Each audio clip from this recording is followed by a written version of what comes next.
बिस्मिल्लाहिर्रहमानिर्रहीम। अस्सलाम वालेकुम स्टूडेंट्स। हम लोगों का प्रॉब्लम नंबर 1 सॉल्व हो चुका है। आपको इस सेल टैक्स के न्यूमेरिकल्स की समझ तभी लगेगी अगर आप इसको मेरे साथ साथ प्रैक्टिस करेंगे।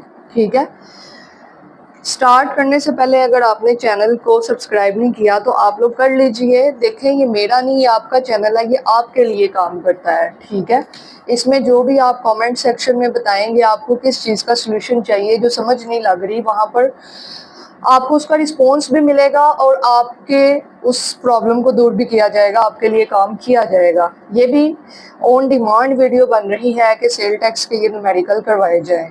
ठीक है जी, ओके जी स्टूडेंट्स, देखिएगा प्रॉब्लम नंबर 2 अपनी बुक पे देखिएगा। Mister Khalid Javed is engaged in manufacturing business.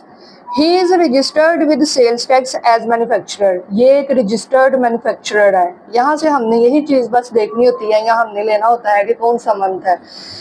ये देखें, ड्यूरिंग अगस्त 2024, बस यही हमारे काम की बात है। हमने लिख लिया, यहाँ पर फॉर्मेट ड्रा कर लिया, मिस्टर खालिद जावेद, और ये लिखना ज़रूरी होता है। मैंने आपको प्रॉब्लम नंबर 1 में भी बताया कि आपने लिखना है। वहाँ पर हमने क्या लिखा था, वहाँ पर हमने लिखा था प्राइवेट लिमिटेड, क्योंकि वो क्वेश्चन में उसने बताया हुआ था कि मिस्टर बेग हैं जो वो प्राइवेट लिमिटेड है। ठीक है, यहाँ पर registered manufacturer, CNIC, national tax number, sales tax registration number for the month of August 2024, computation of sales tax payable. उसके बाद आप अपना फॉर्मेट ड्रा करेंगे और आप उसमें प्रॉपर लिखेंगे। मैं यहाँ पर आपको प्रॉपर हेडिंग्स के साथ करवा रही हूँ, आपने इसी तरह से फॉर्मेट ड्रा करना है। ठीक है, आपने सॉल्यूशन को नहीं देखना, आपने मेरे साथ साथ प्रैक्टिस करनी है। ठीक है जी, सॉल्यूशन देखकर वक्ती तौर पर स्टूडेंट कहते हैं हाँ ये तो कुछ नहीं है, ऐसे हुआ है, ये टैक्सेबल है, ये एग्जाम्प्ट है, हो गया। पेपर में जाके ना टैक्सेबल समझ लगती है ना एग्जाम्प्ट समझ तभी लगती है जब आपने अंडरस्टैंड किया हो। ठीक है जी, तो यहाँ पर आप अपना स्टार्ट करें प्रॉब्लम नंबर 2। मैंने आपको बताया था सबसे पहला हमारा पार्ट होता है आउटपुट। ठीक है, यहाँ पर हम लिख लेते हैं आउटपुट।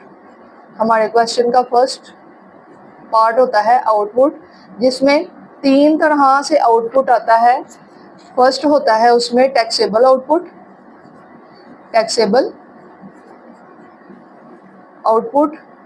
ठीक है, ये हर क्वेश्चन में मस्ट होता है, टैक्सेबल आउटपुट तो लाजमी होता है। एग्जाम्प्टेड जीरो रेटेड आते हैं नहीं आते वो अलग बात है। ठीक है, वो हम देखेंगे आते हैं या नहीं। आप अपनी बुक ओपन कर लें, अपने कैलकुलेटर अपने पास रख लें। देखें जी, फर्स्ट ऑफ ऑल यहाँ पर दिया हुआ है local taxable supplies to registered person. हमने प्रॉब्लम 1 में भी किया और मैंने आपको ये फॉर्मेट में भी लिखवाया कि रजिस्टर्ड पर्सन की सप्लाईज टैक्सेबल होती हैं।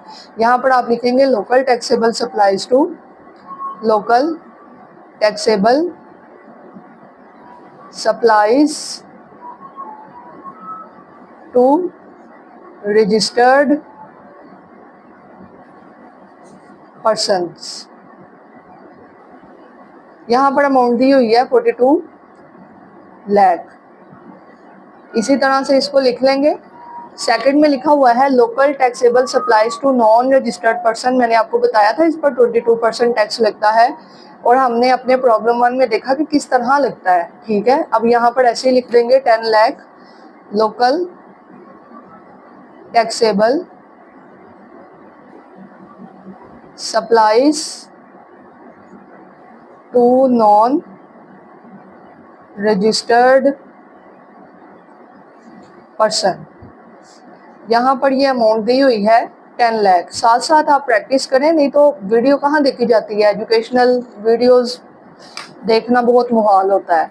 साथ साथ प्रैक्टिस करें, मैं अपने लिए नहीं आपके लिए ये कर रही हूँ। ठीक है, include sale of 1,50,000 to end consumers, ये भी हम यहाँ पर मेंशन करेंगे। Include sale of rupees 1,50,000 to end consumers. Okay जी, उसके बाद यहाँ पर दिया हुआ है एग्जाम्प्ट सप्लाईज। इस क्वेश्चन में क्या आ गया है, एग्जाम्प्ट सप्लाईज। तो आप यहाँ पर पहले हेडिंग देंगे, कौन सा आउटपुट आया है आपका, एग्जाम्प्टेड आउटपुट। अच्छा, एक हमसे मिस्टेक हो गई है स्टूडेंट्स, इसका हमने टैक्सेबल का तो टोटल किया ही नहीं है, यहाँ पर टोटल करके लिखना था पहले। 42 लाख में 10 लाख ऐड कर दें, 42 लाख में 10 लाख आप लोग ऐड करें तो आएगा यहाँ पर 52 लाख, ठीक है। 52 लाख इसको लिखना था टोटल टैक्सेबल आउटपुट, यहाँ पर लिखना था टोटल टैक्सेबल आउटपुट, आपने इसी तरह करना है। यहाँ पर एग्जेम्प्टेड आउटपुट में हम लोगों की एक ही चीज़ दी हुई है, एग्जेम्प्ट सप्लाईज, ठीक है, एग्जेम्प्ट सप्लाईज। आप लोग एग्जाम सप्लाईज की अमाउंट देखें, दी हुई है 7,50,000, बुक से चेक करें, मैं भी दिखा देती हूँ आपको, 7,50,000। अब इन दोनों को हम ऐड करेंगे, 52 लाख प्लस 7,50,000, यहाँ पर मेरे पास अमाउंट आ जाती है 59,50,000, ठीक है जी। हमारा टोटल आउटपुट निकल आया, total output is equal to 59,50,000, ठीक है जी। हमारे क्वेश्चन का जो वन पार्ट था वो हो गया कंप्लीट। अच्छा, जीरो रेटेड मैंने इसलिए नहीं लिखा, देखें सप्लाईज की बात खत्म हो गई है, परचेज की बात स्टार्ट हो गई है, ठीक है, परचेज की बात स्टार्ट हो गई है। अभी हमारे क्वेश्चन का सेकंड पार्ट होता है इनपुट टैक्स एडजस्टमेंट। यहाँ पर हम हेडिंग देंगे, आप भी करें मेरे साथ साथ, यहाँ पर हेडिंग दे दें इनपुट टैक्स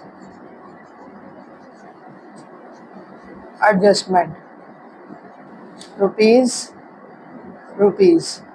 ओके जी स्टूडेंट्स, यहाँ पर आपने इसको प्रॉपरली करना है। इसमें होती है परचेज की बात, ठीक है। इनपुट टैक्स एडजस्टमेंट में अब ये देखें, यहाँ पर दिया हुआ है local purchases from registered person 18% tax लगेगा। प्रॉब्लम 1 में भी हमने किया। Local purchases from non registered person 5 lakh, ये क्या होती हैं, एग्जाम्प्ट। सबसे पहले हम ये लिख लेते हैं, local purchases from registered persons, amount दी हुई है 14 लाख, इसका आप ले लें 18%, ले लें, साथ साथ ही कैलकुलेट करें। 14 लाख का आप ले लेंगे यहाँ पर 18%, तो हमारे पास वैल्यू आती है 2,52,000। अच्छा, उसके बाद दिया हुआ है local purchases from non registered person, local purchases from non registered persons, यहाँ पर वैल्यू दी हुई है इसकी 5 लाख। देखो, नॉन रजिस्टर्ड से परचेज करो तो वो एग्जाम्प्ट होता है, उसके ऊपर टैक्स नहीं लगता। 5 लाख दिया हुआ है। अब देखें, एक चीज़ दी हुई है debit note issued for taxable purchases. मैंने आपको फॉर्मेट में भी बता दिया था कि लिख लो भाई, आपको ये कंफ्यूज कर देगा। फर्स्ट क्वेश्चन में आया था क्रेडिट नोट, जिसको लेस किया था हमने टैक्सेबल आउटपुट से। सेकंड क्वेश्चन में आ गया है डेबिट नोट, ये लेस होगा from input tax. Input tax में से ये जो भी अभी हम इनपुट टैक्स कैलकुलेट कर रहे हैं ना, ये इसी में से लेस होगा। किस तरह से लेस होगा देखिएगा, लेस करेंगे यहाँ पर मार्कर से आप लिखोगे लेस,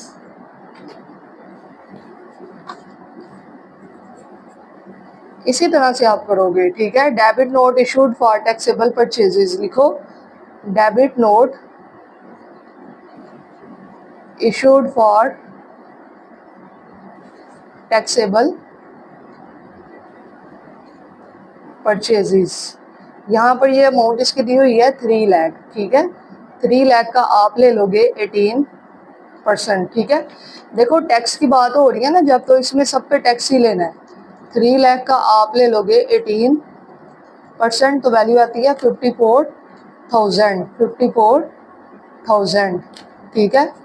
2,52,000 में से आप जब 54,000 लेस करेंगे तो आपके पास आएगा 1,98,000। ये आपका इनपुट टैक्स बन गया, ठीक है। टोटल इनपुट टैक्स देखो फर्स्ट क्वेश्चन में हमने क्या किया था, इसके बाद सेल्स टैक्स लायबिलिटी, और हम लोगों ने डायरेक्ट इनपुट टैक्स लेस किया और काम खत्म। मैंने आपको फॉर्मेट में बताया था अगर क्वेश्चन में एग्जाम्प्टेड या जीरो रेटेड में से कुछ आ गया तो आपका एक और स्टेप होगा जिसको हम कहते हैं apportionment of input tax. Apportionment of input tax यही कहते हैं।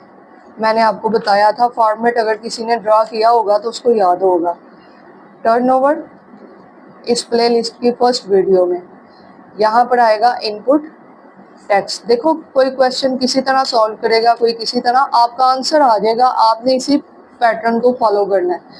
यहाँ पर टर्नओवर का मतलब होता है सेल। हमने यहाँ पर लिखना है अपनी टैक्सेबल आउटपुट। दो तरह का आउटपुट था हमारे क्वेश्चन में, टैक्सेबल आउटपुट और एक था हमारे पास एग्जेम्प्टेड आउटपुट। एग्जेम्प्टेड आउटपुट, ठीक है जी। यहाँ पर लिखते होते हैं टोटल। अच्छा आ जाए इधर, हमारा टैक्सेबल आउटपुट था 52 लाख, हमारा एग्जेम्प्टेड आउटपुट था 7,50,000। यहाँ पर लिखेंगे 52 लाख और एग्जेम्प्टेड था हमारा 7,50,000 और टोटल था हमारा 59,50,000। ठीक है जी। ये सब कुछ हमने यहाँ से अपने आउटपुट में से लिया, टैक्सेबल आउटपुट, एग्जेम्प्टेड और उसके बाद टोटल। इनपुट टैक्स हमारा कितना है 1,98,000। ये जो दो है ना यहाँ पर, ये दिया हुआ आपको, ये दोनों रो, यहाँ पर वर्किंग होगी, वर्किंग करके अमाउंट आएगी, वो हमने लिखनी होती है। देखिएगा कि वर्किंग किस तरह से हम करेंगे, ठीक है।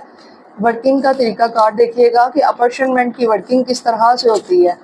आप यहाँ पर लिखेंगे वर्किंग, ये क्वेश्चन का हिस्सा है, ठीक है।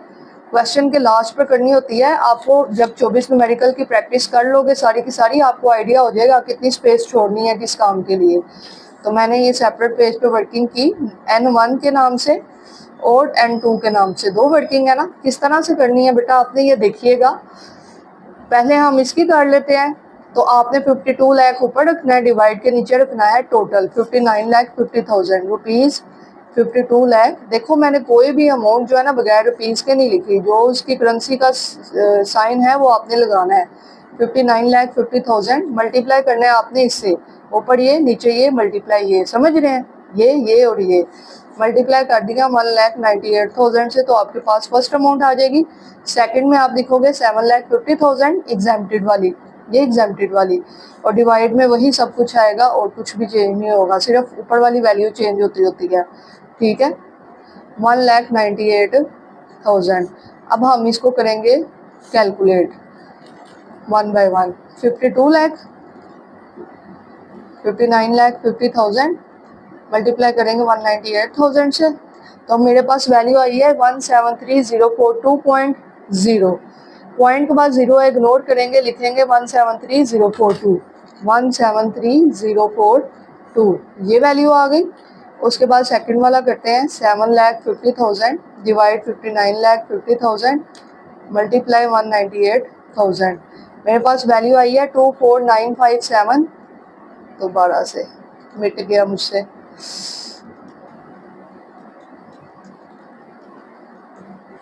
24,957.9, पॉइंट के बाद 5 या 5 से भरिए और राउंड कर देते हैं, ये आपको पता होगा। 24,958, 24,958, ये हमारे पास दो वैल्यूज आ गई। अब हम इसको यहाँ पर पुट करेंगे अपने कॉलम में। 173,042 ये N1 से आई है, दूसरी आई है 24,958, ये मेरी वैल्यू N2 से कैलकुलेट होकर आई है, ठीक है जी। हमारे क्वेश्चन का ये वाला पार्ट कंप्लीट हो गया। उसके बाद कौन सा पार्ट होता है, उसके बाद यहाँ पर लिखते हैं सेल्स टैक्स लायबिलिटी। हेडिंग दे लें आप लोग, मैं भी कर लेती हूँ। सेल्स टैक्स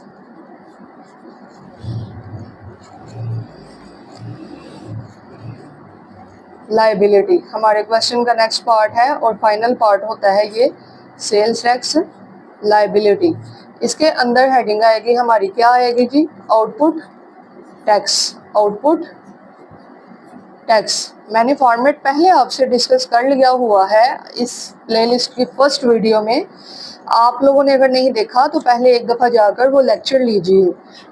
आउटपुट टैक्स किस पर लगता है, टैक्सेबल आउटपुट पर। Tax on taxable output. हमारा टैक्सेबल आउटपुट कितना था, अपने क्वेश्चन में जाकर देखिएगा हमारा टैक्सेबल आउटपुट क्या था। टैक्सेबल आउटपुट था हमारा 52 लाख। ठीक है जी स्टूडेंट्स, 52 लाख। यहाँ पर लिखेंगे 52 लाख और उसका ले लेंगे हम 18% ले लें। 52 लाख का 18%, 9,36,000। ठीक है जी, 9,36,000। प्रॉब्लम नंबर 1 अगर अच्छे से की है तो ये चीज़ें अब इजीली समझ आ रही होंगी। यहाँ से हमने लेस करना होता है इनपुट टैक्स। इनपुट टैक्स कौन सा लेस करेंगे, जो हमारा अब आपने ये कहाँ से लेनी है अमाउंट, अपॉर्चनमेंट से। जो आपके ये टैक्सेबल आउटपुट के अगेंस्ट आया हुआ है ना यहाँ पर इनपुट टैक्स 173,042, ये है आपका इनपुट टैक्स। क्योंकि एग्जाम्प्ट के ऊपर जो टैक्स है वो तो एग्जाम्प्ट है, वो माफ है, वो तो लगना ही नहीं। इसी वजह से तो हमने अपॉर्चनमेंट की है कि पता चल सके कि 1,98,000 में से कितना टैक्स एग्जाम्प्टेड के अगेंस्ट है, कितना टैक्स हमारा टैक्सेबल आउटपुट के अगेंस्ट है। तो हमारा टैक्सेबल आउटपुट के अगेंस्ट यहाँ पर टैक्स आया है 173,042, 173,042। और यहाँ पर एक रूल लगेगा 90% ऑफ आउटपुट टैक्स। ये रूल क्यों लगेगा, क्योंकि ये भाईजान थे रजिस्टर्ड मैन्युफैक्चरर और ये वाला रूल लगता होता है रजिस्टर्ड मैन्युफैक्चरर पर। फर्स्ट प्राइवेट लिमिटेड था, उस पर ये रूल नहीं लगाना था, रजिस्टर्ड मैन्युफैक्चरर पर ये रूल लगाते हैं और इस रूल का नाम है सेक्शन 8B1। Section 8B1। ठीक है, इस रूल का नाम है 173,042। यहाँ फिर आउटपुट टैक्स हमारा कितना है, ये 9,36,000 का आप ले लेंगे 90%। ठीक है जी, 90% रुपीज़ 173,042 या फिर 9,36,000 का ले लो 90%। यहाँ पर आया है 842,400, 842,400। यहाँ पर लिखेंगे which ever is less, which ever is, दोनों में से जो छोटा होगा ना इनमें से वो आपने लेना है। तो यहाँ पर छोटा यही है, ये 842 है, ये 173 है। यहाँ पर आप लिखेंगे 173,042 और ये यहाँ से लेस होगा 9,36,000 में से लेस कर दें 173,042 तो आपके पास अमाउंट आती है 762,958। यहाँ पर लिखेंगे 762,958। ठीक है, ये क्या है, सेल्स टैक्स पेएबल। लेकिन यहाँ पर अभी आपको बताया था ना 22% टैक्स लगता है सप्लाईज टू नॉन रजिस्टर्ड पर, तो हमने लास्ट पर जाकर वो फर्दर 4% लेना होता है। फर्दर, जैसे हमने प्रॉब्लम 1 में लिया, फर्दर 4% टैक्स ऑन किस पर, supplies to non registered person. और मैंने आपको प्रॉब्लम 1 में एक और चीज़ बताई थी स्टूडेंट्स, क्या चीज़ बताई थी, याद करें ज़रा, अपने इधर चले जाएं। Taxable supplies to non registered 10 lakh है, इस पर 4% लेना है। लेकिन मैंने आपको बताया था कि जो एंड कंज्यूमर की सेल होती है उस पर ये टैक्स नहीं लगता। तो 1,50,000 पहले हम यहाँ से लेस करेंगे। रुपीज़ 10 लाख में से हमने रुपीज़ 1,50,000 लेस कर देना है। रिमेनिंग अमाउंट आती है 8,50,000 लेस करके। आप देखिएगा इसका आपने लेना है 4%। मैं आपके सामने ये लेस भी करूँगी, कोई भी अमाउंट वर्बली आपने कैलकुलेट करनी ही नहीं है। 1,50,000 लेस किया 850, इसके ऊपर आपने ले लेना है 4%, तो आता है 34,000। 34,000 ये ऐड होता है, फर्दर 4% टैक्स याद रखिएगा ऐड होता है, क्योंकि नॉन रजिस्टर्ड पर लगता होता है 22%। 18 हम ऊपर लगा चुके हैं, 4% हम यहाँ पर लगाएंगे ही लगाएंगे, प्लस 34,000 करेंगे तो हमारे पास आंसर आता है 796,958। 796,958 यहाँ पर डबल लाइन, और ये आपका आंसर है sales tax payable, sales tax payable. Students question हो गया, मैंने आपको पहले भी ये बात बताई थी कि आपने लास्ट पर 4 नोट लाजमी लिखने होते हैं। यहाँ पर आपने क्वेश्चन के लास्ट पे नोट्स लिखने होते हैं। एक नोट आपका बन जाएगा सेक्शन, देख लें, लिख लें, आपको प्रैक्टिस हो जाएगी। 2-3 न्यूमेरिकल में करवाऊंगी, उसके बाद आप खुद ही करेंगे। Section 8B1 shall apply in this case because, क्यों भाई क्यों, बिकॉज मिस्टर खालिद जवेद, क्योंकि मिस्टर खालिद जवेद जो है वो क्या है, is a registered manufacturer. Mister Khalid Javed जो है वो रजिस्टर्ड मैन्युफैक्चरर हैं। सेकंड पे आप खुद लिखें, ठीक है, कि further 4% tax shall apply on supplies to non registered person because the rate of sale tax on supplies to non registered person is 22%। ये आपका प्रॉब्लम 1 में भी नोट बना था, ठीक है। प्रॉब्लम 1 वाले भी 2-3 नोट यहाँ पर आप ऐड कर सकते हो, और आप खुद से भी यहाँ पर देख सकते हो कि आपने क्या चीज़ें की है। ये है debit note issued for taxable purchases shall be subtracted from the input tax, ठीक है, shall be subtracted from the input tax। इस तरह से करके आपने 4 नोट लाजमी लास्ट पे लिख के आने हैं पेपर में, ठीक है। अभी से साथ साथ लिखें ताकि आपकी इन चीज़ों की प्रैक्टिस हो जाए, आपको पेपर में सोचना ना पड़े, ठीक है जी। Wish you best of luck, thank you so much, take care, अल्लाह हाफिज़।